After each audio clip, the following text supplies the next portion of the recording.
How's it going, guys? It's Scarecrow. Welcome back to another World War II video, and today we're taking it pretty chill actually. We're not actually going to do a gameplay or anything crazy like that. Today we're just going to chill, and I wanted to talk about my stats and a little bit about World War II. Mainly because I'm lazy and I can't be bothered to actually play today, and yeah, I'm actually really tired. I've tried recording a video, a gameplay video, and I wasn't really feeling it, so I thought I'd just do a more chill, laid-back video for you guys today. Anyway, starting off, I guess, with my stats, there is literally nothing too special here. I'm just gonna point that out. I don't go into my stats very often because they're down here in combat record under your dossier, which I had to actually Google how to get to here because a lot of the time I just have no idea where it is or I can't find it. So we have my stats here. Keep in mind that I'm not a really big stats guy. It doesn't really bother me what my stats are as long as my KD is above a 1, then I'm quite happy most of the time with my stats. Like, I don't mind having good stats, obviously. Good stats are usually a marker of a consistently, I don't know, below average, you know, above average player, stuff like that. But also, there are a lot of people that are a lot better than their stats. There are a lot of people that are a lot worse than their stats and stuff like that. So, again, I don't really fuss too much over them. But I know a few of you guys are interested in what my stats might be for World War II, so here it is. I have 1.91 KD. Again, up near a 2. Like I said, it's nothing to brag about. It's probably a little bit above average, maybe a little bit below average, I don't know. 1.91's my KDR, a win-loss of 1.52. I'm actually surprised that it's that high. You might be thinking, oh, that's not very high, but the amount of games I have been losing lately it frustrates me to no end, and we're going to talk about that in a second. But let's just say that I'm shocked that it's that high. I thought it would be below a 1 with the amount of games I've lost. I've played 1,600 games, 865 wins, 570 losses.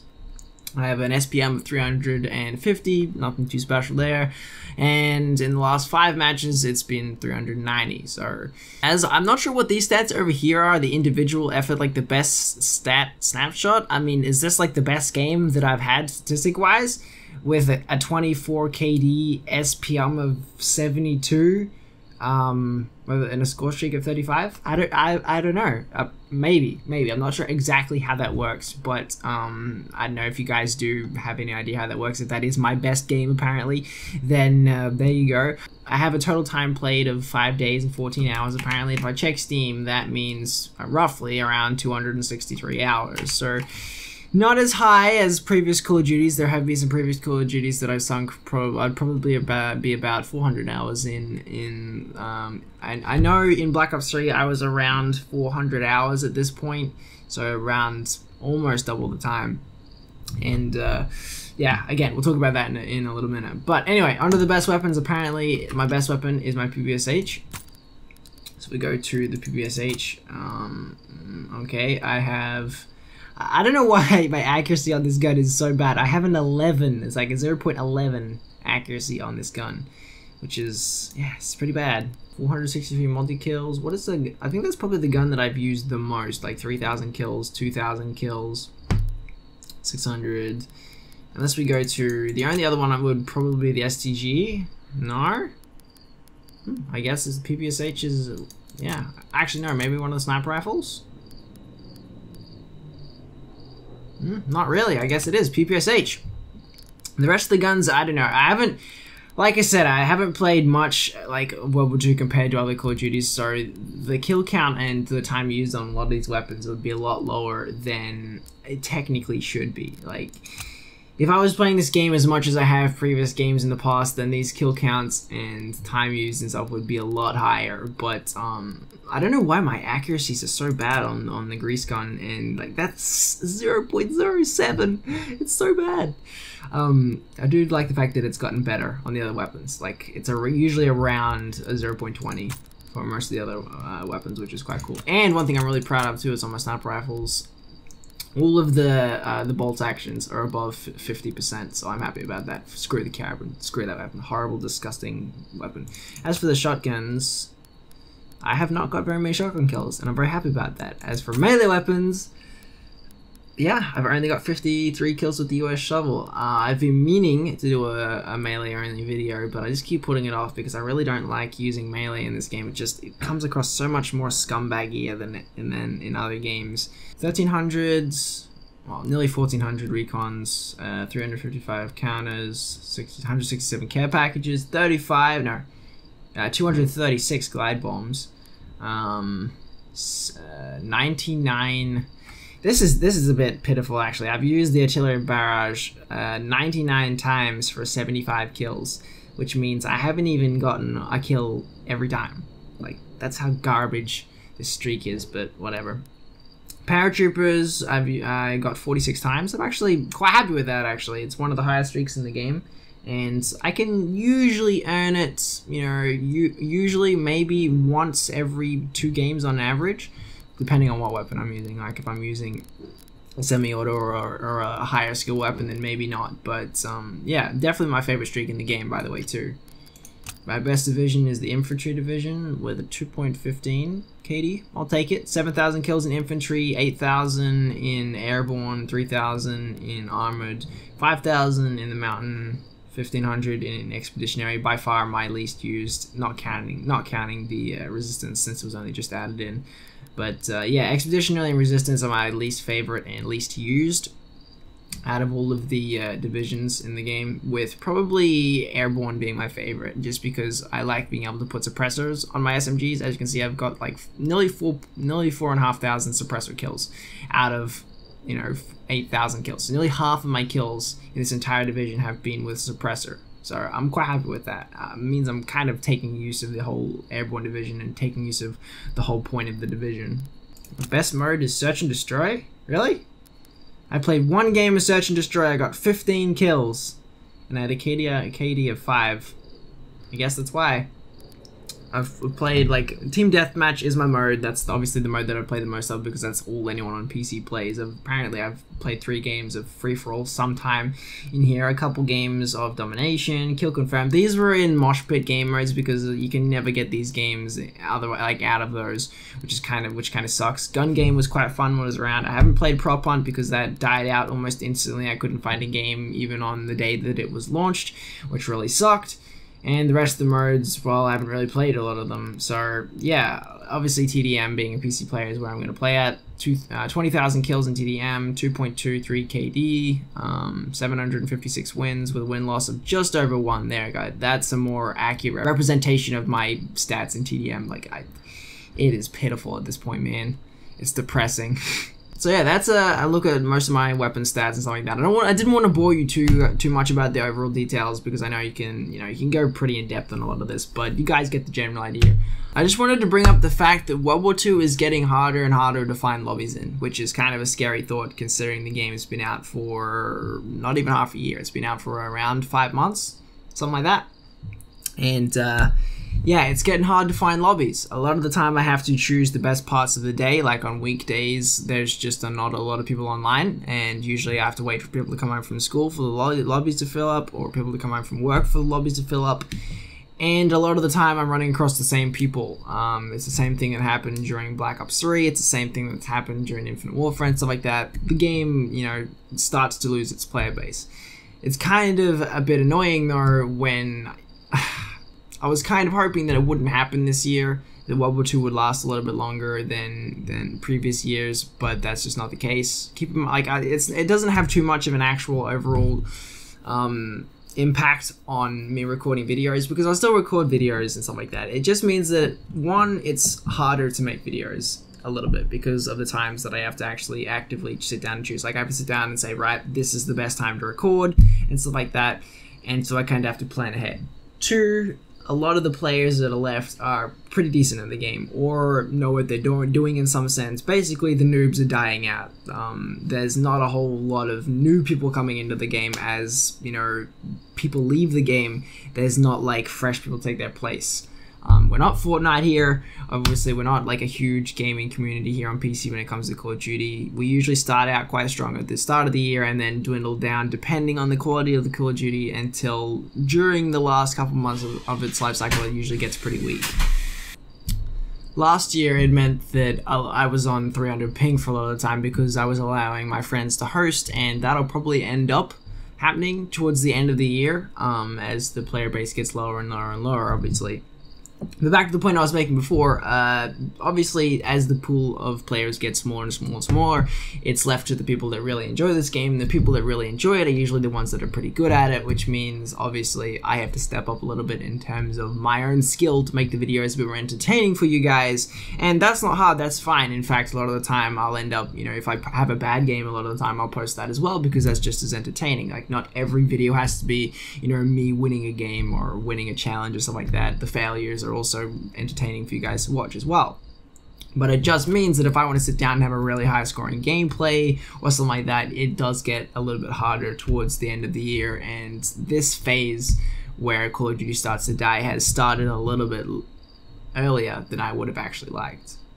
And I don't really blame people for leaving a little bit earlier this year and going off to find more fun games. I have been doing it myself. There are a lot of games that I've bought over the past couple months that I've been enjoying a lot more than World War II. I get the overall consensus from just about everyone I talk to ranges from World War II is terrible to World War II is okay or pretty good. But by no means is it the best Call of Duty ever, that's for certain. It's very middle of the road in a lot of ways, and my biggest problem that I've mentioned in so many videos and stuff like that, and the one thing that makes it so hard for me to grind this game and enjoy it day after day, is just the map design. When you screw up the fundamentals of multiplayer, which is map design, if a game has bad weapon balance, that's fine. It can be funny, it can be quirky, you can work around that. If a game has interesting netcode, that's fine. We've seen it before. Call of Duty Ghosts had some interesting netcode. Black Ops 3 was very bloated and felt very clunky a lot of the time. You can work around that as well. Class setups, weapons, score streaks, perk systems, all of that stuff can be worked around. All of that stuff can, be changed and interchanged depending on how dedicated you are to playing the game. But map design, when map design is bad, because that's what I think World War II's map design is. In my opinion, it is bad map design. It is terribly flawed map design, and all of the maps suffer from it. When that happens, it really just drains the entire life out of the game. It's like you're trying to build on a platform that just doesn't exist. Everything starts from the maps and goes upwards, and when the maps are just terrible and non-existent, then the entire thing just falls over and crumbles. And that's why it's so hard for me to enjoy World War II. If World War II had really good maps, but terrible balance, weapon balance, but terrible score streaks, terrible netcode issues, something like that, that's fine. Map design is something that I've always taken for granted in Call of Duties. In every Call of Duty that I've played, yes, there have been bad maps that nobody enjoys playing, but for a majority of them, they're at least playable, and they've at least got some form of fun on them, or fun to be had, or they're at least passable. Most of Black Ops 3's maps, for example, a lot of them, yes, they aren't that memorable. Yes, a lot of them could be pretty cookie cutter and stuff like that, but most of them, flow really well. I could talk about this for days. Just in short, the map design in World War II is bad, it is boring, and there's not enough maps. Therefore, the entire basis of Call of Duty's online multiplayer suffers for it. Everyone I talk to agrees on it. There are not many people that I have actually talked to or seen anywhere that enjoy World War II's map design. And so I don't blame people for leaving. When the base experience of the game is bad, and it is consistently bad and doesn't show any signs of improving, I'm not buying the DLC. The game is already dying on PC. There is no way I'm forking over an extra $50 for the season pass or buying the packs individually, because A, I'd never be able to get a game on them. B, there's no guarantee that those maps are better. There's no incentive for me to buy the season pass or those packs. None of my friends play World War II. Out of everyone on my friends list, I have maybe 1 or 2 people that still play World War II. And I'm talking a friends list that's nearly 80 people. 95% of them all play Call of Duty. That's where I've met most of them. That's how I know most of them. And all of them are playing other games, playing Black Ops 3 or earlier Call of Duties.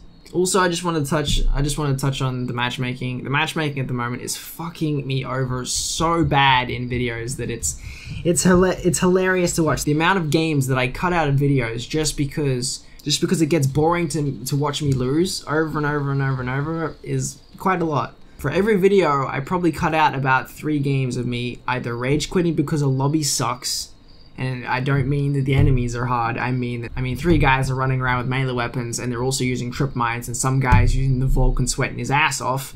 Okay, that's what I call a bad lobby. Or my teammates literally have never played an FPS before in their life and don't even know how to turn around, let alone shoot a person.